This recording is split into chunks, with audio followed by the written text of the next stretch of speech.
We've got a fun episode of Carving It Up Live tonight. Started with Caleb Williams and the Chicago Bears. Some rough video came out with my guy Caleb struggling to throw the football into the net. Ben Johnson, the head coach, is calling him out, saying he looks sloppy.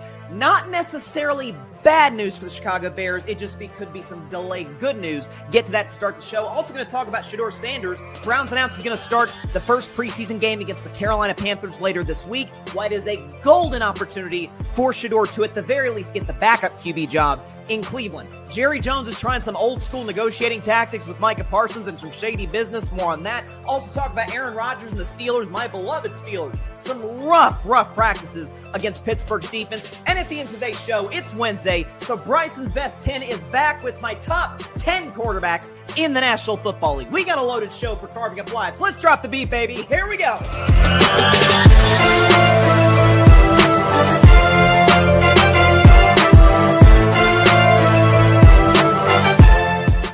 And we are rolling. Good evening, everybody, and welcome to Carving It Up Live right here on YouTube as well as on Twitter. As always, I'm Bryson Carver. It's exciting to be with you on this Wednesday. It's an interesting Wednesday. All football start to finish. Basically, all training camp. We're nearing the preseason. Preseason week 1 officially starts tomorrow. Going to talk about Shedeur Sanders, as you heard there on the open, in about 10 minutes or so. Starting week 1 for the Cleveland Browns against the Carolina Panthers on Friday. Talk about, obviously, the Aaron Rodgers, Pittsburgh Steelers struggles. Who could have seen that coming? Me. Anyways, also going to talk about Jerry Jones, Micah Parsons, the story that will never go away. Dallas Cowboys contracts in August during training camp. You got 2 new sound bites from Jerry, and neither make him look particularly good. And one of them actually makes him look pretty disingenuous. Top 10 quarterbacks in the NFL, my top 10 quarterbacks, Bryson's Best 10. Excited to talk about all of it, so let's go and get to business. Before we do, though, looks like I got a comment from my man Patrick Brown. What's up, Patrick? Happy Wednesday, everyone. Stay hydrated. Hope all the kids had a great first day back to school. Run up the subs for the Grid Network as well. Definitely run up the subs for the Grid. We've gotten a lot of traction the last few days on the YouTube channel, so keep that momentum going. Subscribe to the channel. We'll continue to provide y'all with some great content. But first, wanted to talk about the Chicago Bears a little bit. Didn't necessarily have time to get to them on Monday, and I figured I'd be able to get to them to start the show today. So it has been an uneven camp for both Caleb Williams and Ben Johnson. So Caleb Williams, number 1 overall pick out of USC last year, had an okay rookie season, but the Bears only won 5 games. They had a bad losing streak ranging from the Hail Mary loss to Washington all the way to a rough Thursday night loss to the Seattle Seahawks in the second to last game of the year. They actually did beat Green Bay at Lambeau for what that's worth. And now Ben Johnson, first-year head coach. He's 39 years of age, wizard offensive coordinator for the Lions over the last few years. Helped them have probably the best offense in football, that and obviously their skill position players and offensive line. And there's video that's gone around of Caleb with the drill throwing the ball into the net, and in some cases he didn't even hit the net at all. He didn't fit the ball into the little pockets that the net has, and he's like, he's frustrated, he's pissed off. And Ben Johnson a few days ago talked about, offense is sloppier than we would have liked to have been at this point. And folks are kind of jumping in this. The Caleb Williams critics, those who don't believe in the Bears, maybe even those who don't believe in Ben Johnson as head coach material, folks have jumped on that and said, that's our proof. That's all the evidence. That's the society we live in. I'm as guilty of it as anybody. Confirmation bias. That's why Fox News, CNN, and MSNBC are so popular. We go to our news channels for confirmation to our previously held biases. But I think we get to look a little bit deeper and look at who Ben Johnson and Caleb Williams are. Who's Caleb Williams as a player? When you think Caleb Williams, what do you think about as a quarterback? Well, if you probably think back to USC when he won the Heisman 2022, had another good year in 23, where it's a lot of wild, crazy plays, rocket arm, moving outside the pocket, deep balls, side arms. Like, there's a reason he was compared to Mahomes. He's probably the closest college prospect we've seen to Patrick Mahomes. Sorry, Dylan Raiola, I apologize. That's what we saw in college at USC, and to a degree at Oklahoma with Lincoln Riley. And so that's what you think, kind of wild, crazy, off script, probably doesn't run all the plays to the exact way that Lincoln wanted to run them. That's Caleb Williams. Ben Johnson, we think of him as an offensive wizard and a creative type trick play guy. But if you think about trick plays, if you think about who the Detroit Lions were in offense, Get the ball out quick. Timing. We're going to run the football, meat and potatoes. The Lions, in all honesty, were and still have been and probably will continue to be a running football team, although the offensive line troubles do concern me a little bit with some of the guys they lost in the middle. We'll talk about Detroit as time goes on. But run the ball with David Montgomery and Jahmyr Gibbs in particular. Jared Goff is kind of, I've said on the show, the last of a dying breed. A strictly pocket guy, cannot move, statuesque in the pocket. Like, he's got to deliver the ball on time and on target. That's why Ben Johnson was a perfect fit for him. And even if you think about trick plays, well, a trick play is like a delicate dance. Everybody, think about like the Philly special against the Patriots in the Super Bowl. Everything has to be run absolutely to perfection. There can be no improvisation. That's not Caleb Williams. And so I think what you're going to see from Chicago, and this is why, listen, this is why they have training camp. Like this, you got to work out the kinks, get the, Ben Johnson to a degree almost has to break Caleb Williams down, break out some of those bad habits, but also to a degree say, hey, this is who the kid is. Like, I don't want to make him into my own version of Caleb Williams. I want him to play my style, but still be Caleb. So, with the crazy, arm angles and crazy throws down the field, Caleb, more than anything to me, has got to work on his accuracy, has got to work on his deep passing ability. Some of that was the shortcomings of the Chicago offensive line, which they have addressed this offseason. In particular, getting Joe Thuney from the Chiefs was a great move, probably one of the most underrated moves of the offseason. Kudos to Chicago for that. But we know the weapons are there. We know, that they just took Colston Loveland, the tight end out of Michigan, who was the top pass-catching tight end in college football last year. Like, you add that with Rome Odunze, DJ Moore. Like, the Bears certainly have the weapons. There's no question. They've upgraded the offensive line. Frankly, the defense last year was not the problem. Now, maybe losing Eberflus as a defensive coach could hurt them, but they've got the pieces offensively to be successful. And frankly, if we're looking at the NFC North, I'm not going to lie to you. I'm a little bullish on Green Bay. And my sister's a Packers fan, so I feel weird saying that. Like, there's already enough Packers praise in the Carver household as is. But I kind of like where Green Bay is going this year with a healthy Jordan Love.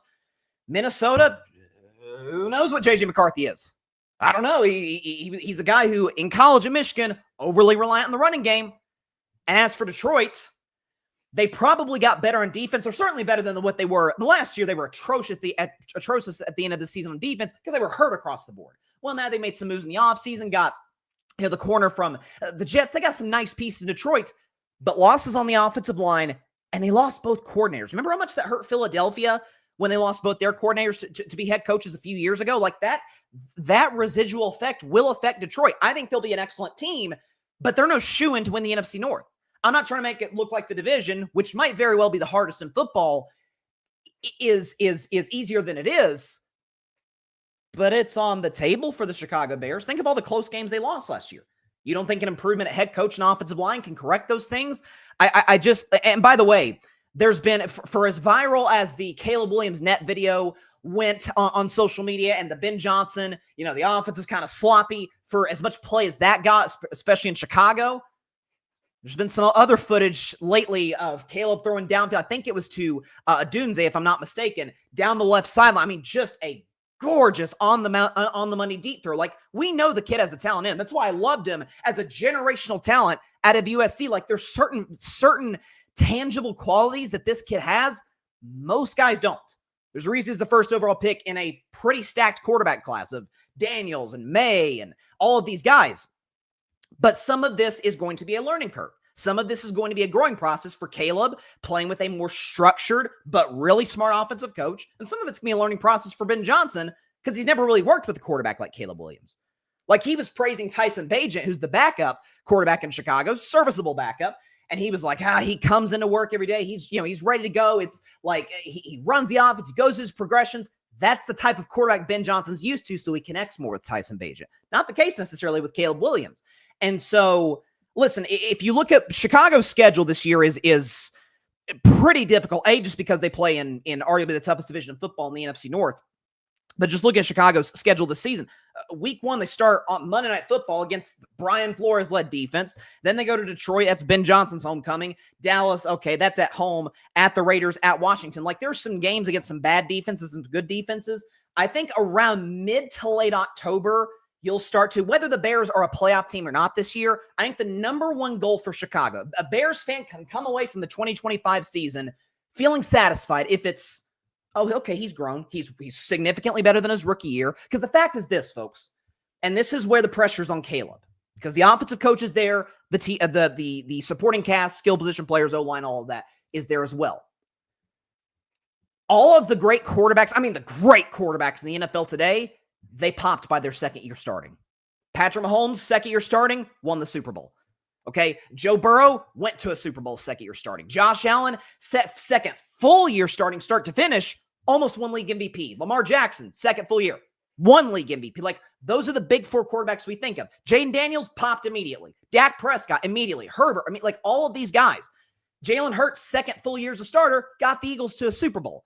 I'm not saying that the Bears have to go on a deep playoff run, but you see, by the end of year two, the Bill Parcells rule says, and I've stated it many times on the show, that if the quarterback isn't developed by year three, you got to move on. You can make a case it's probably year two now, especially if you started your entire rookie season.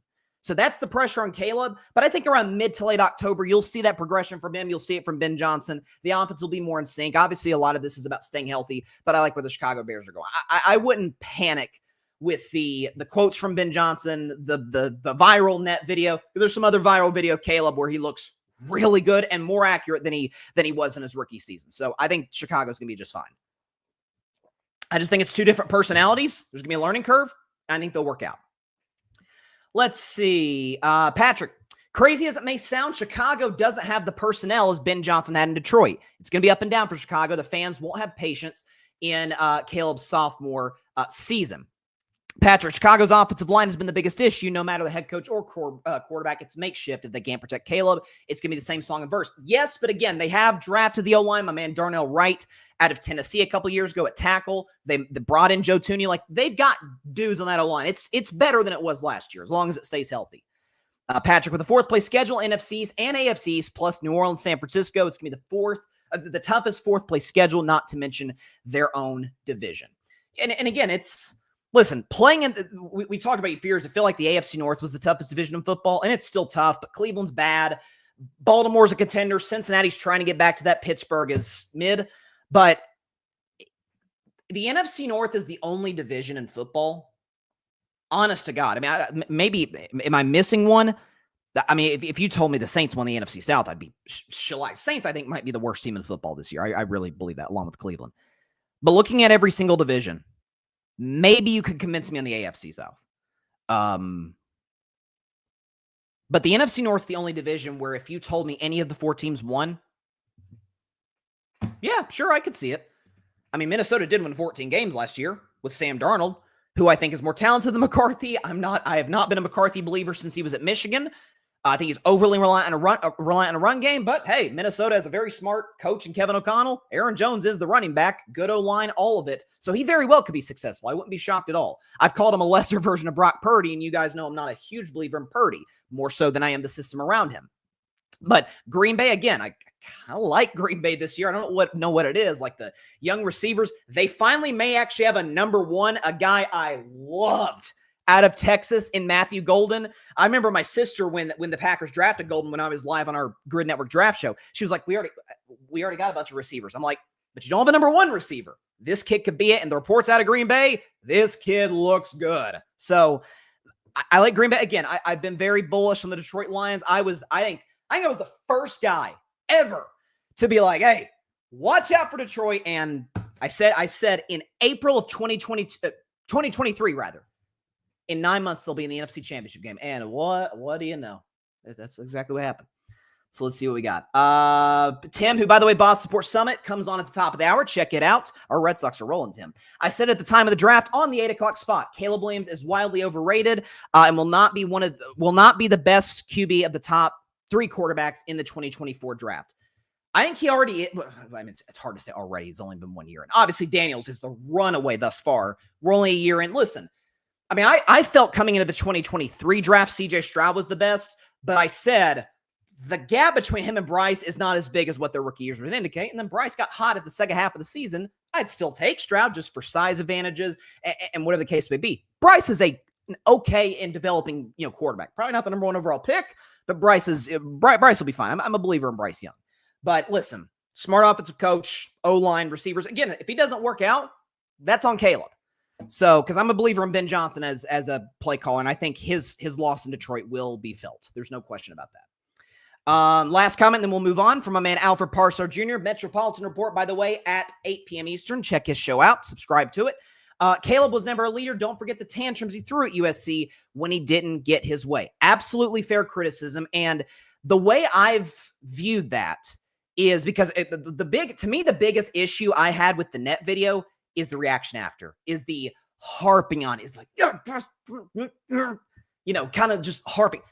The greatest athletes in the history of the world, short memories. They've got amnesia. Well, I don't even remember. Now, sometimes that could be for good or for bad. Brett Favre, literally in some cases, forgot he threw picks, sometimes because he was concussed. But just, you got to move on from the bad plays, like short memory. Tom Brady threw a pick 6 against Atlanta in the Super Bowl, went down 21-0. We know what happened beyond that. And we know that's the greatest quarterback ever. But just the quick, Steph Curry's had bad shooting 3 quarters, goes off in the 4th. Steph Curry had a 0-point first half in a playoff game against the Rockets 6 years ago, 33 in the second. Just move on quickly. Okay, that happened. Great. Okay, but the only thing that matters is the next one.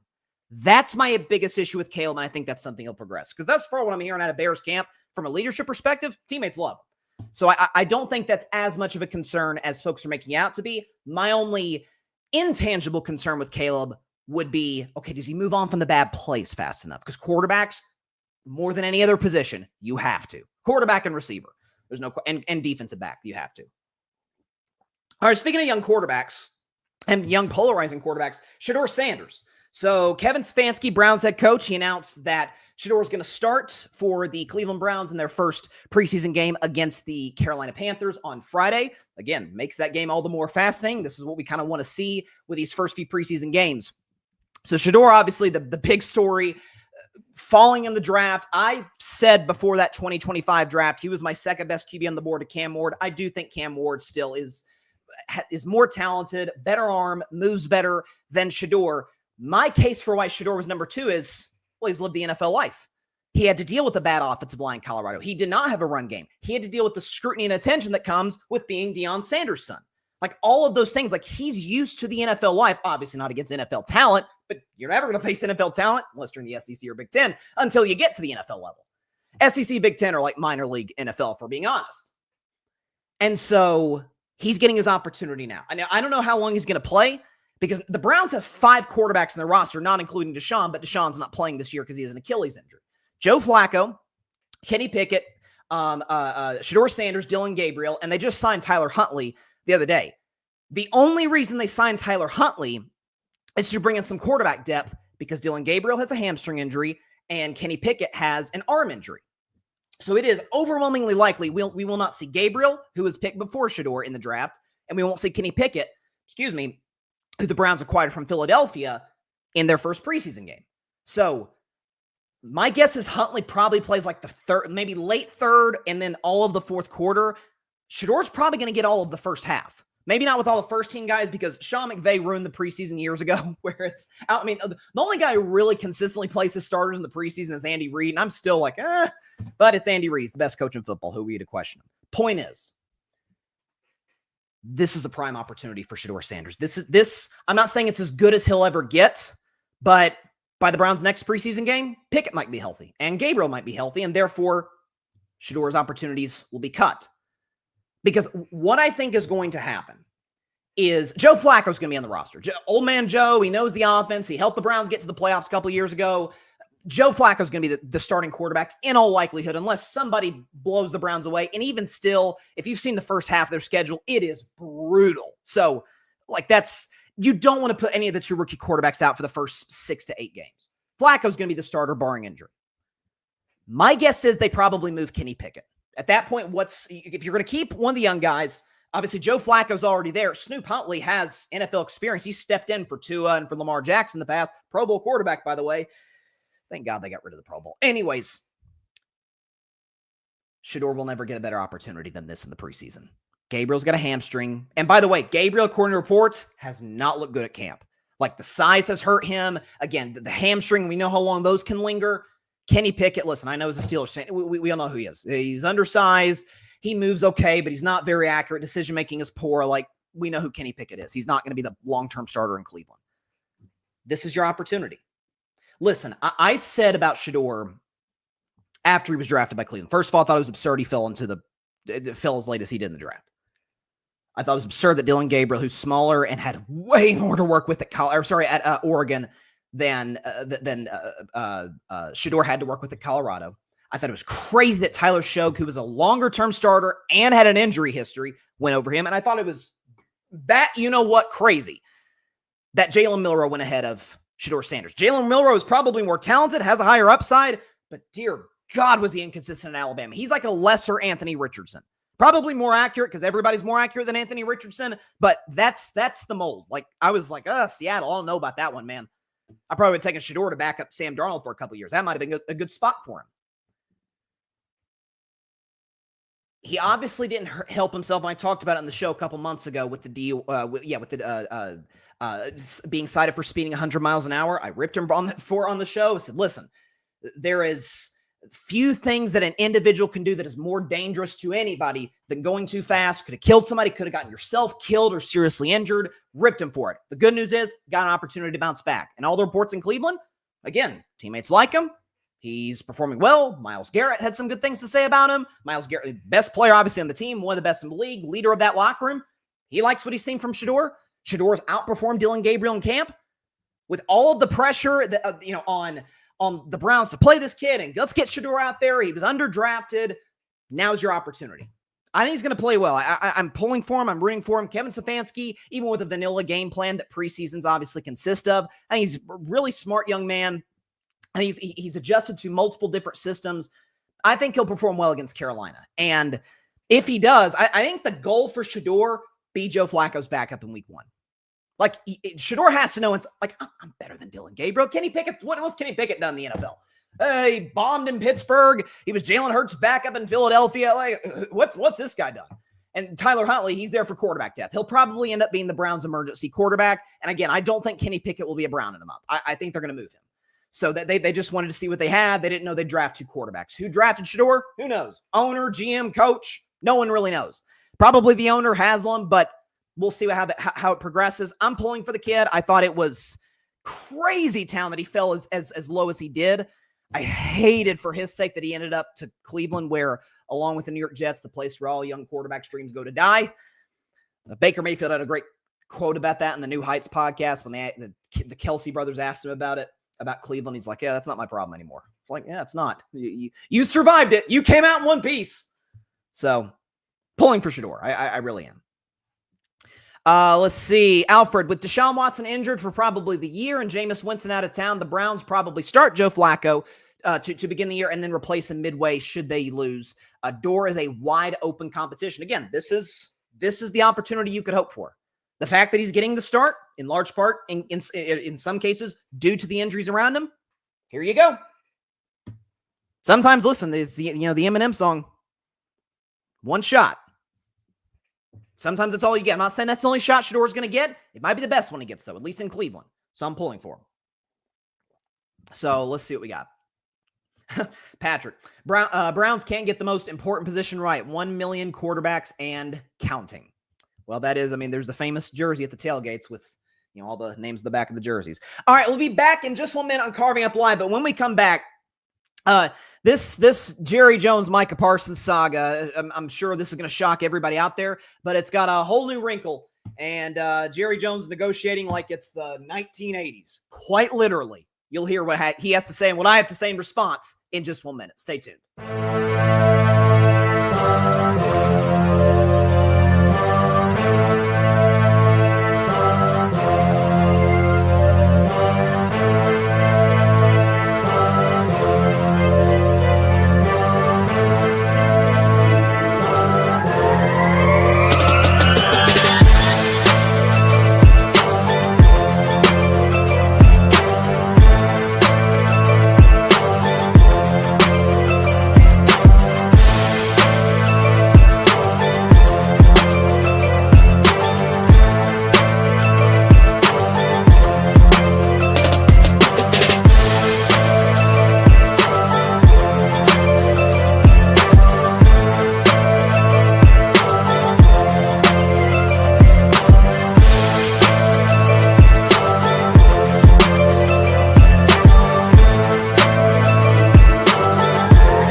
Welcome back to Carving Up Live. Appreciate everybody tuning in on this Wednesday night.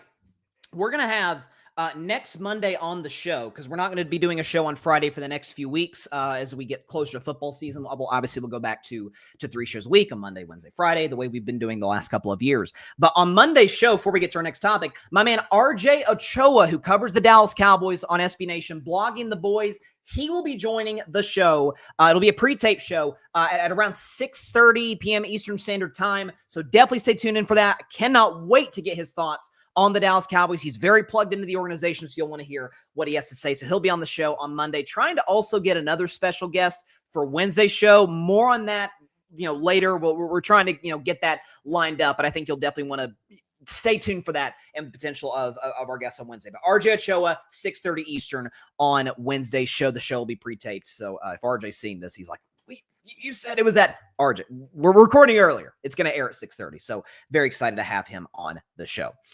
Speaking of the Dallas Cowboys, we're back with Dallas, and let's get into it. How about them Cowboys? Yeah! Micah Parsons, Jerry Jones, the saga continues. So we talked about it on Monday's show. Actually, the YouTube video is on the channel, so check it out after the show is over, obviously. But Micah requested a trade, said that Jerry negotiated in bad faith, and Jerry Jones was asked by me. We're gonna have two separate bites, spaced out. But this was what Jerry was talking about in relation to Micah potentially playing or not playing in week 1 against Philadelphia, opening night of the season. Take a listen to what Jerry Jones had to say, because it's something. When does it become urgent that we need to get something resolved one way or another, that he's on the field against Philadelphia? Again, your definition of urgent is not necessarily I don't believe you gave a definition of urgent. Okay, and so I stay urgent. It's what it is what it is, and we'll work through it, or we will not work through it.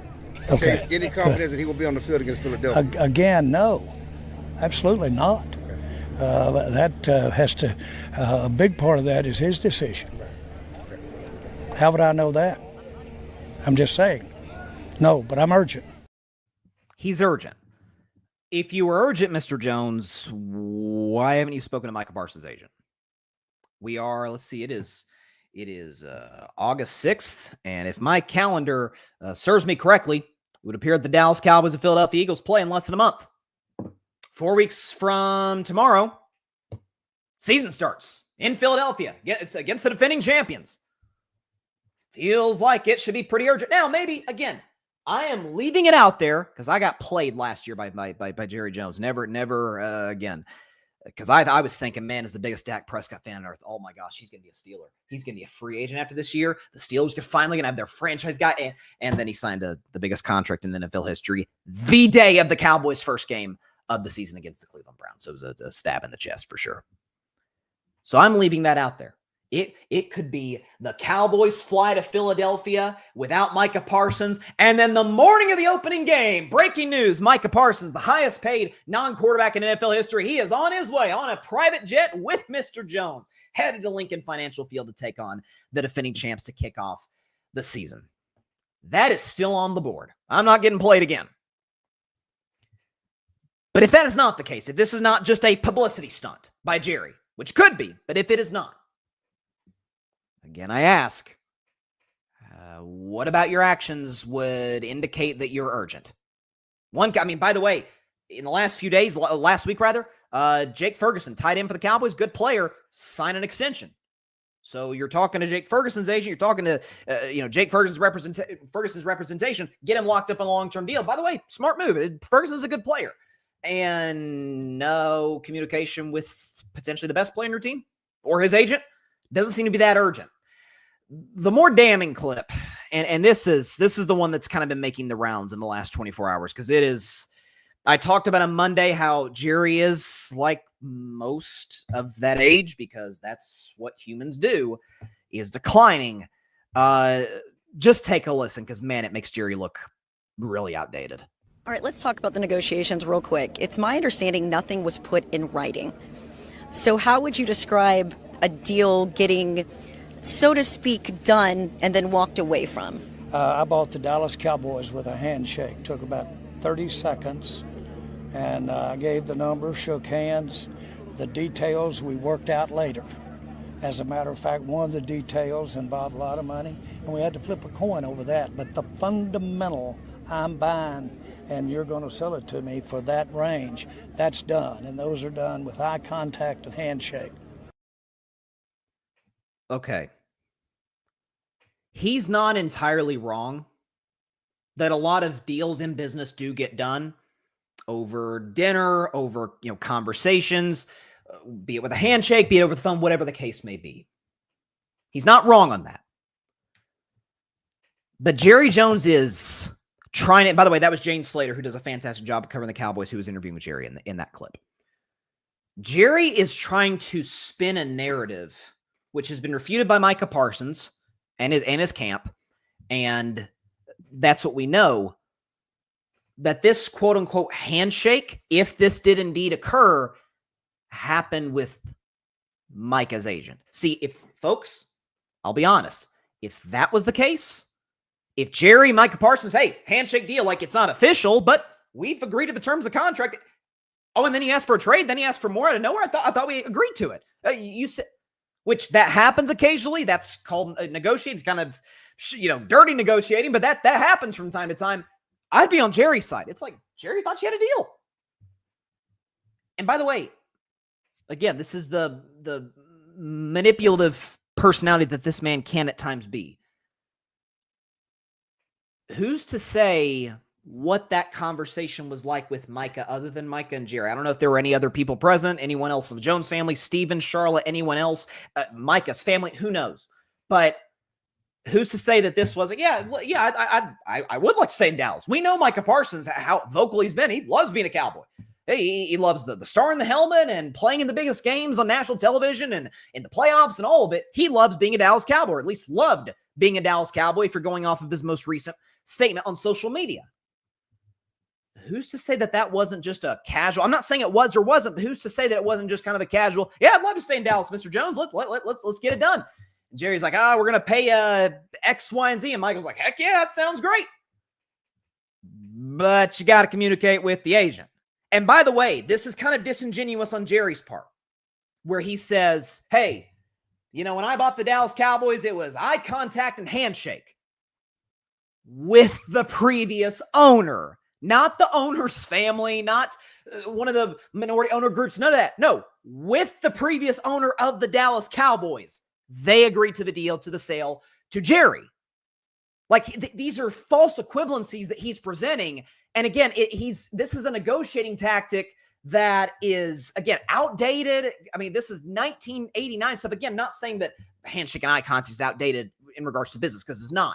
But it's who you do it with.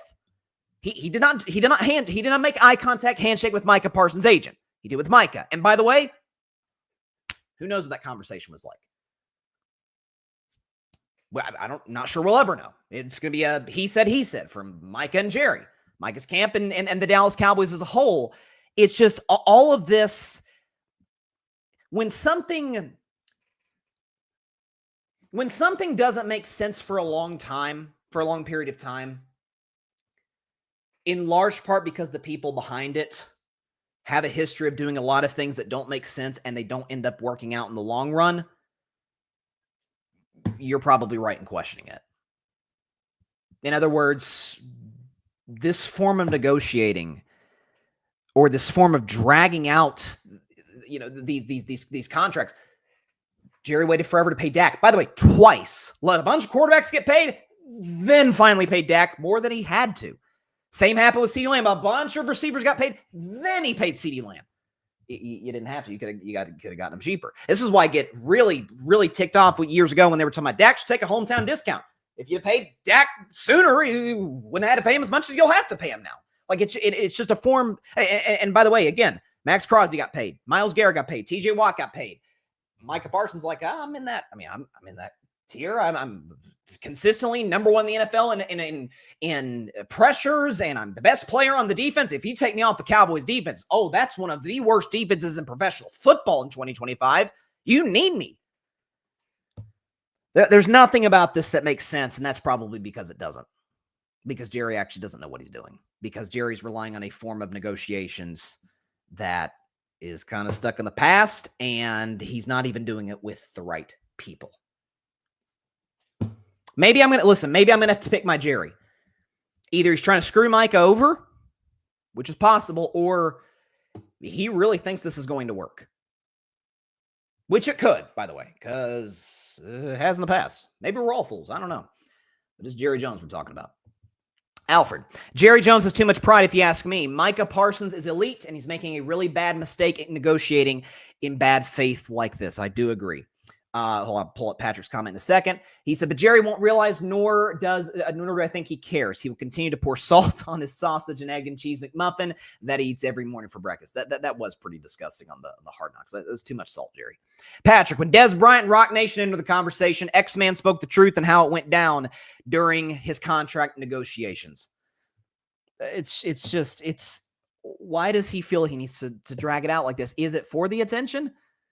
Again, I've said many times, it's not I'm not saying it's easy, but it's not complicated. You know, the simplest formula, because the Cowboys brand in and of itself is popular, just like the Yankees and the Lakers and, Ohio State football, all of it. You know, the quickest way, by the way, with that built-in brand equity, that you can get even more notoriety? By winning. Do that. Winning fixes all. Look what happened to the Washington Commanders. A year ago, they were one of the laughing stocks of the league. New ownership group comes in, general manager, coach, quarterback, some veterans, and all of a sudden Washington is back in the mountaintop. We view them the way we used to view them as an organization, as one of the premier standard franchises in football. Winning does that. So, yeah, that this is why I think, again, Jerry's a step slow, and he for some reason cannot process this very simple reality. Not saying it's easy. It's not easy to win the National Football League, but the result is usually the same. Get a lot of notoriety, get a lot of attention. I mean, you're on that podium holding the Lombardi Trophy if you're Robert Kraft or the Hunt family or the Lurie family. That's the kind of attention you want. You'd think. Patrick, and then we'll move on to my Steelers. As a lifelong Cowboys fan, this is Jerry's media not pertaining to winning the Super Bowl. He thrives off being talked about. He's a narcissist to the highest degree. It's funny, Patrick, you bring up narcissists, so let's talk about another one. The quarterback of my beloved Pittsburgh Steelers. Thank you, merciful God. It looks like it's just going to be 1 year, so it's August now. So about five months I got to deal with this. Is Aaron Rodgers and the Pittsburgh Steelers. So I know this is going to shock everybody out there, that a 41-year-old quarterback going into year 21, 2 years removed from an Achilles surgery, 4 years removed from being a good player, and 5 years removed from a playoff win. I know this is going to shock you, but a franchise and organization that already had offensive problems brings in the quarterback, and I just mentioned the negatives that come with that, and practice isn't going too well. So we're gonna show that the New York Times, or through The Athletic rather, came out with a great article. Talking about how thus far the Steelers offense, yikes. And the 4 points that they put in this article, again, highly recommend you go read it, and I'll give the writer credit in just a second. But they mentioned 4 things about the Steelers offense that's struggling. The run game, downfield passing, which we'll detail in just a second, no wide receiver 2, and the offensive line is struggling. You can sum that up in one word. Offense. The offense is struggling across the board. The O-line is bad, which we knew. The running game is non-existent, which we know going back to the end of last year. No wide receiver, too. I mean, the article said Scotty Miller. Remember Scotty Miller when he was in Tampa with Brady? Caught that big pass against Green Bay. That's about all we know Scotty Miller for. He's emerging as a potential number 2. Not Calvin Austin, not Roman Wilson, who Aaron Rodgers ripped to the media the other day. It's this guy. So the Steelers aren't deep at receiver. 2 good tight ends, to be fair, but aren't deep at receiver. Running game's non-existent. O-line's bad, and Aaron Rodgers in the deep downfield passing game, non-existent. So regarding the downfield passing game, we'll go in. This is the entire piece regarding that. So we'll go and put this up here from Mike DeFabo of the New York Times and The Athletic. We'll go and read this for the podcast audience, those that are listening. While Rodgers' quick release has married well with DK Metcalf's ability to win on slants, the quarterback has not been able to unlock his big play threat downfield. During Sunday's practice, Rodgers did find Metcalf on a deep cross thanks to some blown coverage. But that touchdown is the outlier in an offense that's relied overwhelmingly on short, quick passes or checkdowns. Continue. During a 7-on-7 period, Rodgers overthrew Metcalf on a pair of vertical routes. This comes days after Rodgers and Metcalf failed to connect on a go route during the 2-minute drill to end Friday Night Lights.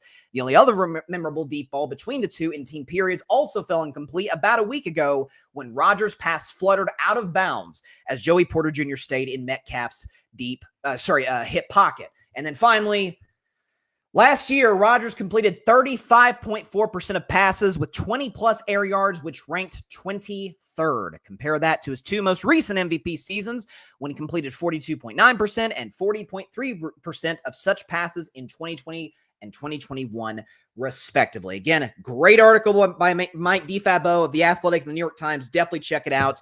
Again, details all the issues with the Pittsburgh Steelers offense. Now, some of this, and Mike Tomlin talked about this to the media the other day, and this is fair. The defense progresses quicker in training camp than the offense. And that is true. Like, this is going to sound awful to say. I'm not saying there's not technique revolved in defense, but offense is like a delicate dance, and it's like a ballet almost, and defense isn't. It's mostly about blowing ish up. And by the way, that is Mike Tomlin, the Pittsburgh Steelers' strengths. That's they're a defensive culture in Pittsburgh, for good or for bad. That's who they are. So of course the defense is going to be ahead of the offense. But the way this is sounding, the offense is incompetent. Either the Steelers, they went back in time and got the steel curtain to bring it back. Steelers have a good D-line, but come on, it's not that good to be consistently over and over be getting pressure on Aaron Rodgers. This isn't Philly against Patrick Mahomes, for crying out loud, or Tampa Bay against Mahomes. This isn't that. Checkdowns. Oh, let's see. Aaron didn't throw a lot of deep balls with the Jets last year, now did he? It was a lot of Breece Hall and a lot of, Alan Lazard kind of intermediate stuff. I remember he had one Hail Mary to Lazard, but that felt like it was all the deep balls Aaron had in him. Some of that, in Aaron's defense, Jets had a bad O-line. So an older quarterback who does not want to take hits. Heck, Aaron didn't want to take hits when he was a younger player. He had a great O-line in Green Bay. He doesn't have the luxury to sit back and wait a long time for DK Metcalf to separate downfield. So again, it goes back to, I have for 4 years now on this show ripped Aaron Rodgers' leadership qualities, availability, all of the things. Personal statements that don't even relate to football. I have been critical of Aaron. But I think what is not getting talked about enough in all of this, I've talked about it, but I don't think it's been discussed enough because, listen, Aaron to this day, 41 years old, going into year 21, it doesn't matter. If you show up, if the Steelers played, a 7-on-7 and you went to Pittsburgh to watch training camp and you just watched Aaron throw the football to Metcalf and Scotty Miller and to Roman Wilson, these guys, and Pat Freiermuth, you're like, boy, he can sling it still. I mean, that ball just looks beautiful coming out of his hands. And it does. A lot of quarterbacks, Mahomes most notably, their throwing motion, their mechanics are kind of like Aaron Rodgers has been, I'd say, as influential to this generation of quarterbacks than anybody. Arm angles, sidearm, deep, like all of it.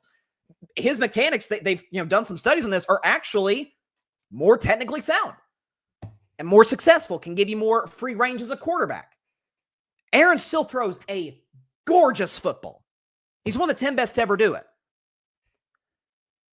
But what doesn't get discussed enough about this player is that, again, I feel like a broken record, but I feel like I'm the only one that says this. He's not that good anymore. He's a mediocre quarterback at best. And for the millionth time on this show, if we have the graphic here it is, we can show you the numbers. Since 2022, 56 touchdowns, 23 picks. That's a decent touchdown to interception ratio, but completes only 63% of his throws for only 223 yards a game, pass rating of 90. That's well below what it was at his peak. He's 8 games under 500, 13-21. By the way, one of those seasons spent in Green Bay with the Packers and Matt LaFleur. He has 0 playoff wins since 2020. He has made the Pro Bowl 0 times since 2021. And I'm supposed to think that marriage of Aaron Rodgers and Mike Tomlin is going to net playoff success when Mike Tomlin with quarterbacks in the same ballpark as a current Aaron Rodgers, if we're being honest, i.e. Russell Wilson, Kenny Pickett, Mitch Trubisky, and others. We think that that's going to need to net different results than this. Steelers, last 5 playoff games. 2017, down 21-0 to Jacksonville. 2020, down 28-0 to the Cleveland Browns. 2021, down 35-7 to the Chiefs. 2023, down 21-0 against Buffalo. Last year, division rival, Steelers-Ravens games are always close except when it's Mike Tomlin. In the playoffs, 21-0 was the deficit the Steelers faced to start that football game. And I'm supposed to think that just magically is going to go away. Yeah, Mike Tomlin's never had a losing season. Listen, I won't make my preseason predictions until the week of the opening game, as I do every year on this show. I knew the Steelers' offense was not going to be great. I mean, that's, again, old quarterback, Achilles surgery 2 years ago, hasn't been good in 4 years, hasn't won a playoff game in 5 years, is a poor leader, the whole bit.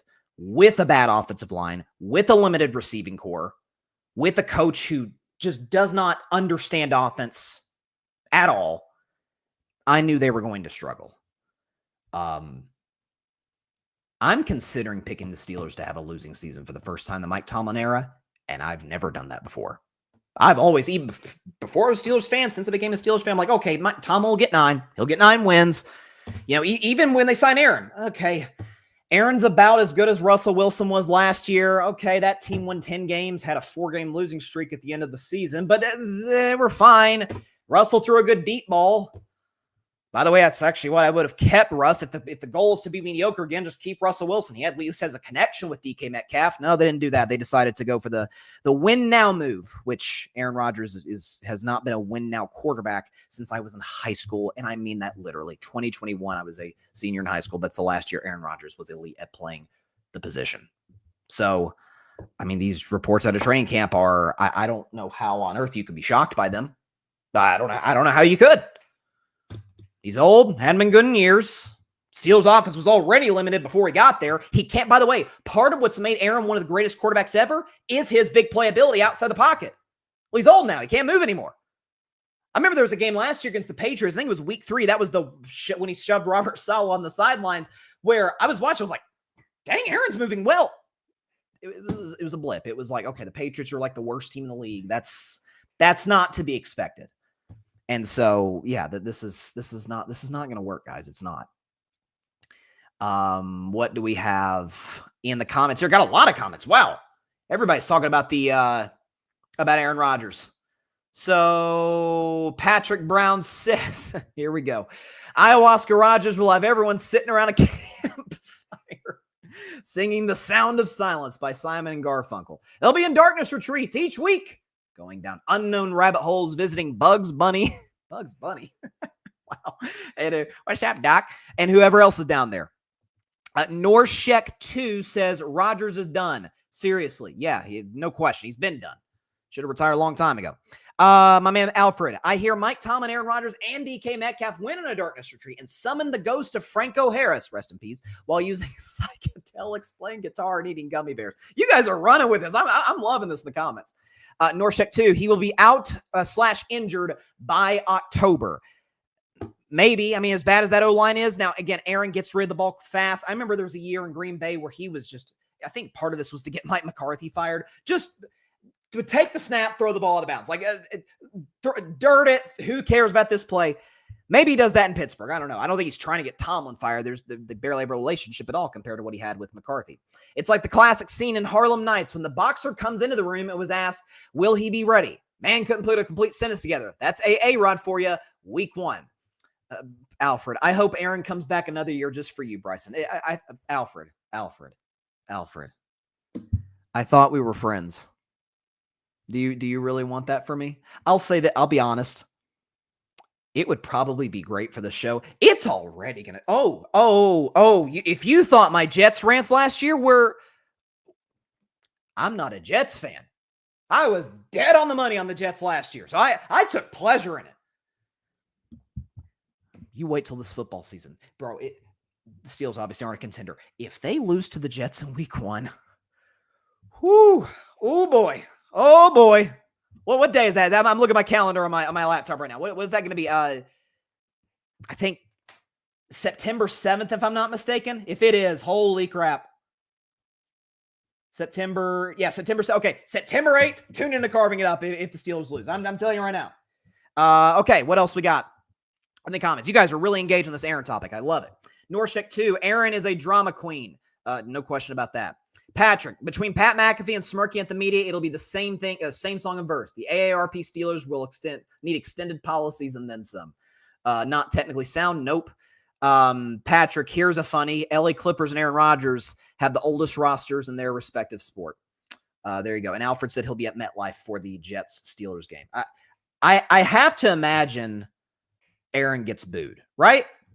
You know, he came there, he promised a Super Bowl, you know, tore his Achilles, obviously, in heartbreaking fashion, played 4 snaps in 2023, came back the next year, and it was a disaster. Again, people say, 28 touchdowns, 11 picks. Those are nearly identical to Russell Wilson's last year in Denver.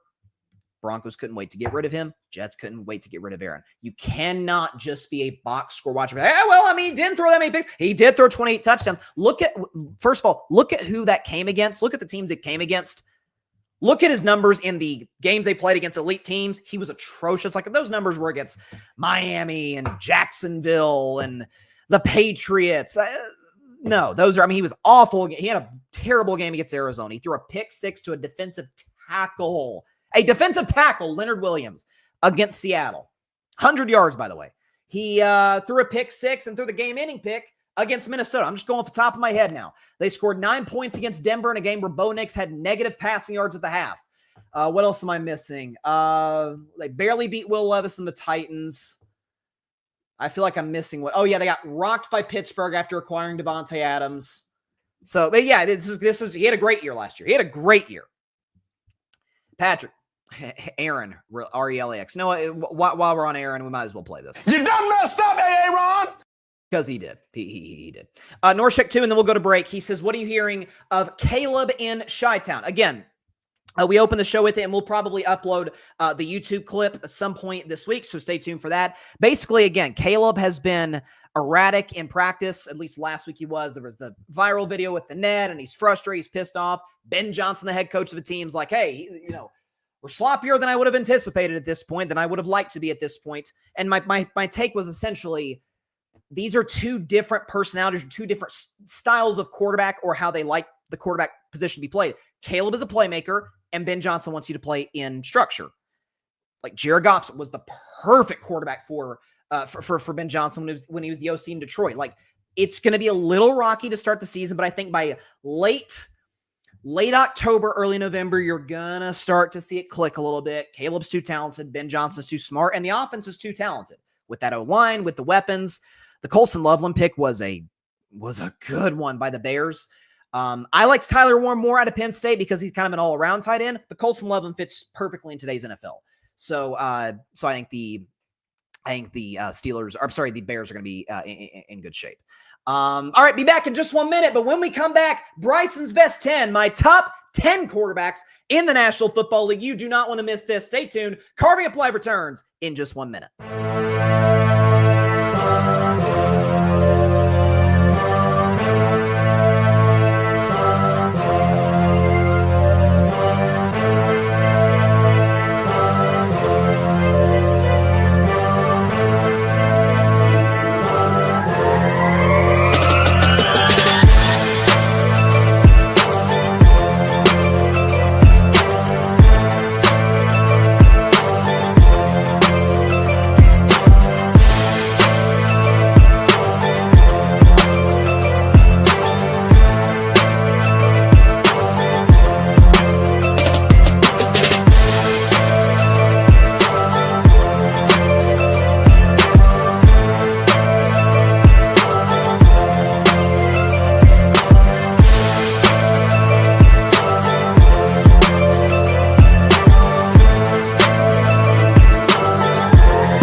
Welcome back to Carving Up Live. I got a couple more comments here. I got a lot of activity in the comment section. I love to see it.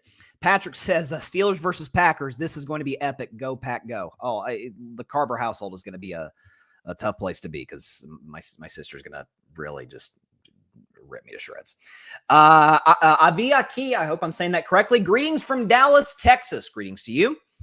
So there we go. All right. Wanted to discuss the top 10 quarterbacks in the National Football League. I do it every year around this time of the year as we go into the final month of training camp, building up towards week 1 of the season. Of course, this list is going to change. I'm considering doing a quarterback. Obviously, I do Bryson's best 10 every Wednesday during the football season, ranking my top 10 teams in the NFL. I'm considering doing a separate one, like maybe on a Friday potentially, my top 10 quarterbacks in the league on a week-to-week basis. I don't, or at least maybe like every 4 weeks or something like that, because NFL is a week-to-week league. Things change drastically. It's easier to judge teams, I think, than individual players because the circumstances are so markedly different. So there you go. All right. So top 10 quarterbacks in the National Football League. It is Bryce's best 10. So here we go.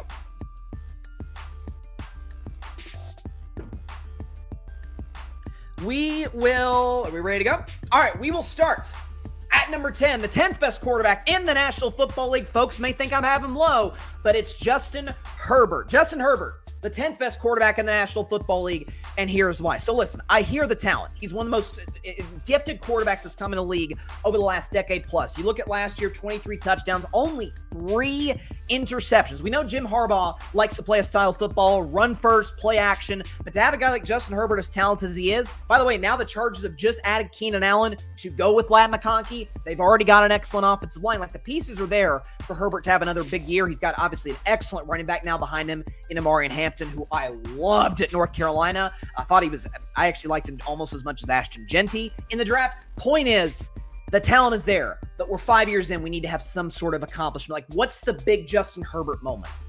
His 2 playoff games. He was the quarterback that blew a 27-0 lead to a QB people don't even think is good, Trevor Lawrence.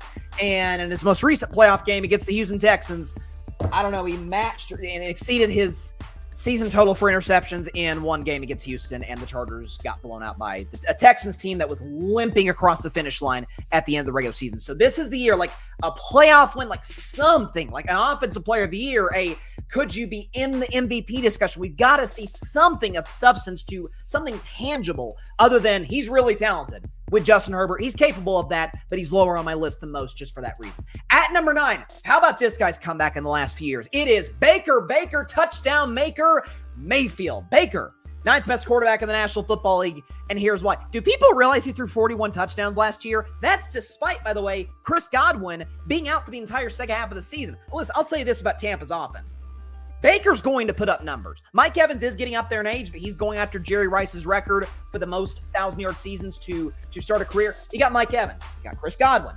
Emeka Egbuka from Ohio State. That kid's talented. Bucky Irving in the backfield. Tampa finally has a running game. The offensive line reports out of training camp says Tampa's O-line looks really, really good. Baker's going to put up numbers again this season. Again, knock on wood if he stays healthy. But he's shown more arm talent than I remember him having at Oklahoma. We know he's deadly accurate. Moves better than people give him credit for. He had that great play against the 49ers last year where Nick Bosa, one of the premier pass rushers of the game, has got his arm and Baker completes a 4th down pass. Cade Otton, by the way, is a good tight end as well. Like, he's got the weapons. He's got the accuracy. He's in a system that works for him now. Only concern is he's going to have his 3rd different offensive coordinator in Tampa after, Liam Cohen got the job. And I'm forgetting the OC's name that went to Carolina. It's not ringing a bell, right?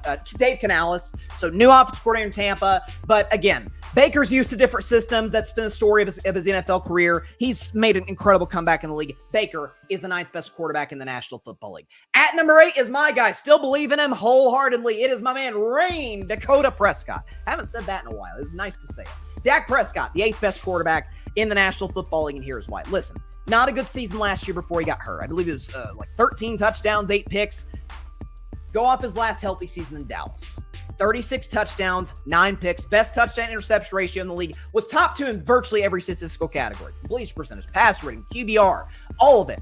And again, the playoff loss against Green Bay was ugly. I think even if Dak had played well, they would have gotten blown out because of the game Jordan Love was having. But whatever the case may be, Dak was not good in that game.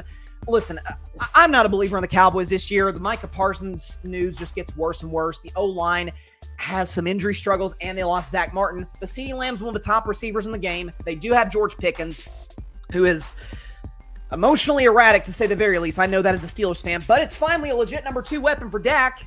And the last time he had a legit number 2 weapon in Amari Cooper, he had another great year in 2021. So Dak's deadly accurate. Dak moves well. Dak is one of the most efficient deep ball throwers in the NFL. Pro Football Focus details that each and every season. Dak is the 8th best quarterback in the National Football League.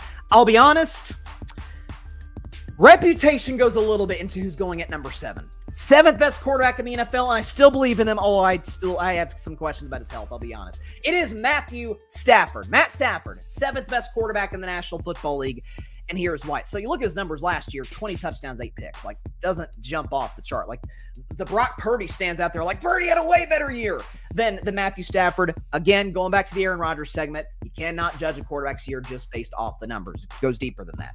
And it does to a degree for Matthew Stafford. The Rams O-line dealt with a ton of injuries last year. Puka was out.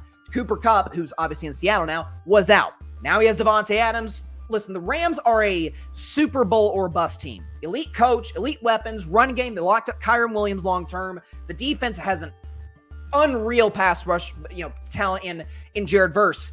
It's all about Matt Stafford staying healthy. We know about the no-look passes. We know about the deep balls, but he's got a disc issue in his back. He's having to use, epidural. Like, he's not fully healthy right now. If this guy is fully healthy, he is one of the scariest playoff quarterbacks. We've seen that in the deep run to the Super Bowl in 2021 to win the Super Bowl. And then last year, who gave the Philadelphia Eagles the biggest issue? Wasn't Jordan Love, wasn't Jane Daniels, wasn't Patrick Mahomes. It was Matthew Stafford and the Los Angeles Rams. So some of this is reputation, a lot of this is playoff performance, and some of it's natural talent. If he's healthy, Matt Stafford is the 7th best quarterback in the National Football League. At number 6, we're staying in the NFC. To the Washington Commanders, it is Jaden Daniels.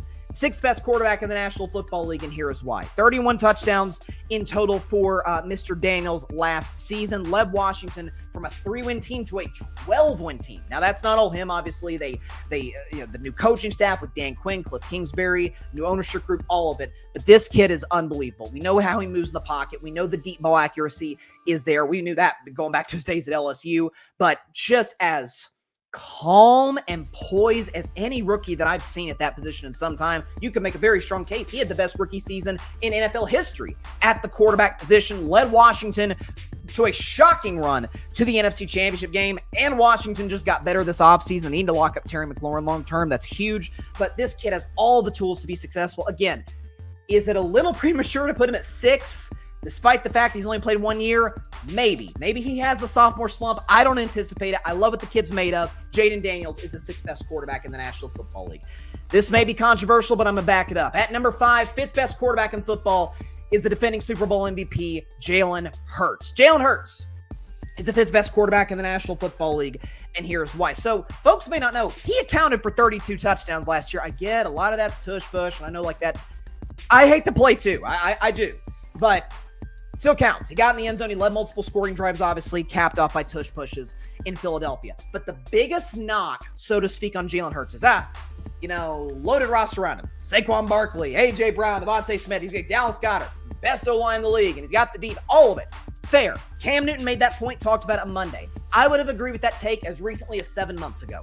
But that Super Bowl, the second Super Bowl Jalen has played in, against the Kansas City Chiefs, by the way, he was awesome. Kansas City took away Saquon Barkley. Kansas City took away the MVP, so to speak, of the Philadelphia Eagles. Held to 2 yards a carry. And Jalen torched him. We still have that graphic, by the way, from Monday's show. You see his numbers right there. 77% of his passes completed. He accounted for nearly 300 yards of offense, 3 touchdowns, pass rating of 119. Like, Jalen was awesome in that game. He was awesome in the first Super Bowl against Kansas City. Gave the Eagles a chance to win, like in the biggest moments. If the defense doesn't have it, if the running game isn't there, he steps up. He's got it in him. But if those facets of the team are working, okay, all good. I'll play my role, do what I got to do. But you can count on me to step up when the time calls for it. Jalen proved that to me last year. He showed it in the Super Bowl 2 years before that. Again, I think that game against the Chiefs, a great defense that took away Saquon, that said a lot to me about his ability to throw down the field, to play under less than ideal circumstances. Yes, Jalen Hurts is the 5th best quarterback in the National Football League. Now we go into the Big Four. We all know who the names are. What's the order? At number 4, it is Mr. Joe Burrow. Joe Burrow is the 4th best quarterback in the National Football League, and here's why. I'll be honest. Again, these 4 names, it was close. But last year, Joe had the best season of his career. He led the NFL in passing yards, led the NFL in passing touchdowns.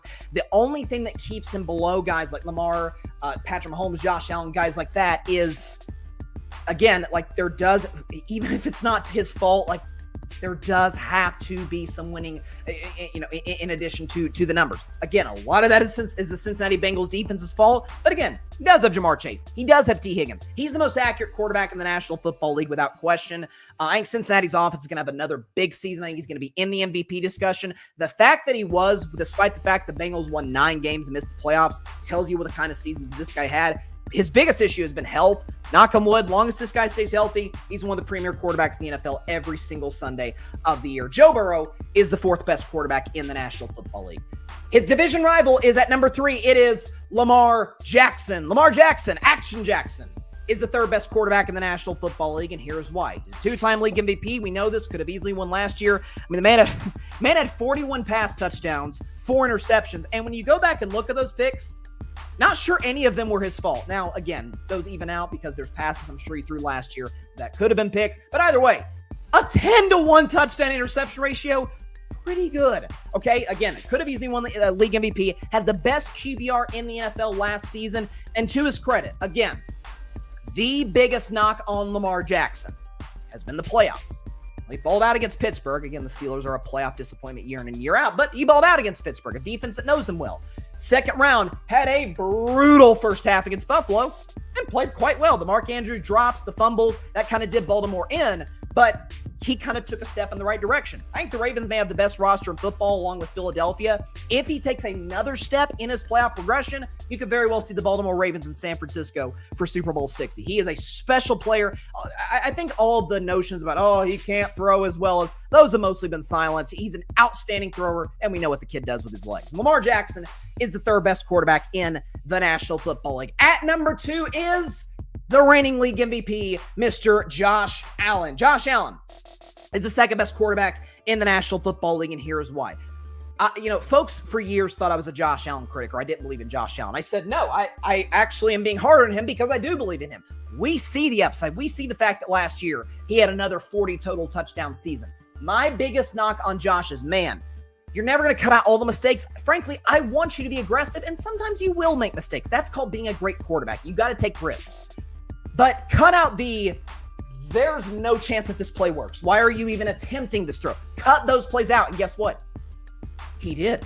He did cut those plays out. He only had 6 picks last year. He cut out the bad plays last season. Got Buffalo to the AFC title game. Could have easily won against Kansas City. Again, back-to-back years, he had the ball down 3, chance to go tie or win the game against the Chiefs. Came up short both times. He's got to find a way to get past Mahomes, who he's 0-4 against. But Josh Allen is one of the transformative talents at the quarterback position we've seen. Arm talent, mobility. He came in the league, one of the most inaccurate passers. Now he's one of the most accurate passers. Like, he is just one of the elite offensive weapons in professional football. Josh Allen is at number 2. And obviously the best quarterback in football is, of course, Patrick Mahomes. And anyone who tells you differently is lost their mind. Patrick Mahomes, best quarterback in the National Football League. Here's why. I don't know. Last 3 years, he's gone to the last 3 Super Bowls, won 2 Super Bowl MVPs, won a league MVP. He's beaten every single player that he has played on this list in the playoffs. Now, again, that's, by the way, the 4 best quarterbacks after Mahomes, in my opinion. He's beaten every single one of them in the postseason the last 3 years. Allen, he's beaten twice. Lamar, he's beaten once. Burrow, he's beaten once. Jalen Hurts, he's beaten once, although he has lost to Jalen, obviously, most recently. I saw a stat today by Warren Sharp, which is remarkable. Warren Sharp is a great analytics guy on social media. Patrick Mahomes, in the last 5 seasons, this is insanity. He is 14-7 in games that he trails. For context, second place is Lamar Jackson. Second place is Lamar Jackson in this discussion, who's 7-10, which is second best. Mahomes is 14-7 when trailing. So everybody trying like right off the Chiefs. He's never not gone to the AFC title game. He's outplayed basically every single guy in this list, all of the elite quarterbacks in the postseason. He's 4-0 against Allen. He's beaten Burrow. He's beaten Lamar. He's beaten Jalen. There's, again, if you want to knock him for the blowout loss to Super Bowl, feel free. He did not play well in that game, but there's no question. That's the best quarterback in football without a shadow of a doubt. Patrick Mahomes, the best quarterback in the National Football League. We can go ahead and put up the graphic, and then we'll get to, I got a bunch of comments, so I definitely want to get to those, but there's the whole list. So from 10 to 1, Justin Herbert, Baker Mayfield, Dak Prescott, Matthew Stafford, Jaden Daniels, Jalen Hurts, Joe Burrow, Lamar Jackson, Josh Allen, and Patrick Mahomes. Who is the best? What do we got? Got a lot of comments. I love this. What do we have? Let's see. So I'm trying to catch up to see where the comments is. Norshik 2 says, he and Dak going to win playoff games, bro, period. I think he's talking about Justin Herbert. Yeah, I mean, and by the way, like I've gotten really irritated with the discussion around, I've always said for a while, Dak is better than Herbert. Because the same things that we criticize Dak for, Herbert hasn't even accomplished. Like, Dak has at least won twice in the playoffs. He played prime Aaron Rodgers to the gun in a playoff game as a rookie. He beat prime Russell Wilson in a playoff game. He sent the greatest quarterback ever into retirement. For what that's worth, it's something. What do we got up in here? Norshek 2 is talking about Matthew Stafford, how he's got back issues. And mentioned a sophomore season. Yeah, listen, Jane Daniels could have a sophomore slump. CJ Stroud had a sophomore slump. So, like, that's on the board. I don't think he will. I think he's just made of the right stuff. Really, really talented. Love your energy and passion. I appreciate that. Thank you very much. Norshik 2, hate to lose games when he scored 24-plus points. Terrible. No question about that. All right. He says, good top 10, bro. I appreciate that. All right. That is all the time we have for today's show. Appreciate everybody stopping by. As always, be sure to catch Carving Up Live next Monday at 6 p.m. Eastern, 3 p.m. Pacific time on YouTube and Twitter. It's going to be a pre-recorded show. So, again, it won't be live. Unfortunately, won't be able to answer comments, but we'll have a very special guest, RJ Ochoa of Blogging the Boys, will be joining us on Monday's show. Very excited to hear his insight on Micah Parsons, on this whole weird contract situation, see what he thinks about Brian Schottenheimer, the new coach, Dak going into year 10. It's crazy. Dak Prescott, a 10-year veteran. How did that happen? The George Pickens, a lot of questions I want to ask RJ. Very excited to have him on Monday's show, so stay tuned for that. And all right, that's all the time we got. Before we go, though, very important, go subscribe to the Grid Network. That is GRYD, the Grid Podcast Network, right here on YouTube, as well as any and everywhere that you get your favorite podcasts. We've gained a lot of subscribers over the last couple of months, so let's keep that momentum going. Subscribe to the channel. Check out our stuff. My man Tim, Boston Sports Summit, is live right now, so check out his show for the latest in the world of Boston sports. My man Alfred Parsar Jr. on his own YouTube channel, Metropolitan Report, Big Mets show. Mets are sliding right now. I don't know what's going on in Queens. Check out his show. I'm sure he's going to have a lot to say. We've got all kinds of stuff going on at the Grid Network. And please do yourself a favor. Hit that big red subscribe button on my show, Carving It Up Live. We would greatly appreciate it. We'll see you guys next Monday. Have a great rest of your week. Great weekend. Happy NFL preseason. We're getting that much closer to opening night between the Cowboys and Eagles. We'll see you then. Stay safe out there, everybody. God bless y'all. Peace out. Come on, Shedeur, I'm pulling for you, man. Thanks so much for watching the show on YouTube, and be sure to go click that big red subscribe button and check out the other clips and full shows from Carving It Up Live, as well as our other incredible content creators here on the Grid Network.